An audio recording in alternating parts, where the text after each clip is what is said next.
नमस्कार। आज हम बात करेंगे उन 3 बैटल्स के बारे में जिन बैटल्स की वजह से ब्रिटिश जो है वो अपना एम्पायर इंडिया में इस्टेब्लिश कर पाए।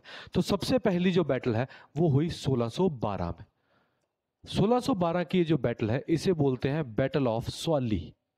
इसे बैटल ऑफ स्वाली बोला गया और इस बैटल में जो अंग्रेज हैं उन्होंने पुर्तगालियों के साथ लड़ाई लड़ी और इस लड़ाई के अंदर अंग्रेजों ने पुर्तगालियों को हरा दिया। और जैसे ही अंग्रेजों ने पुर्तगालियों को हराया तो जो अंग्रेज हैं उनकी इंपॉर्टेंस इंडिया में मुगल्स के सामने और बाकी किंग्स के सामने क्या कर गई, इंक्रीज कर गई और उनको ट्रेड के लिए यहाँ पे आसानी होना शुरू हो गई। दूसरी जो बैटल है वो बैटल हुई 1759 में, जिसको हम बैटल ऑफ बिडारा बोलते हैं। अब बैटल ऑफ बिडारा हुई आपकी बंगाल में और ये एक ऐसा युद्ध था जिसमें अंग्रेजों ने बदला लिया डच से।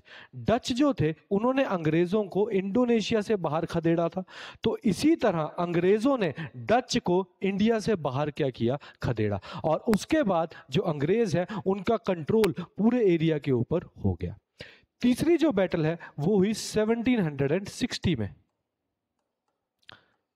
जिसे हम बैटल ऑफ वंडी वॉश बोलते हैं।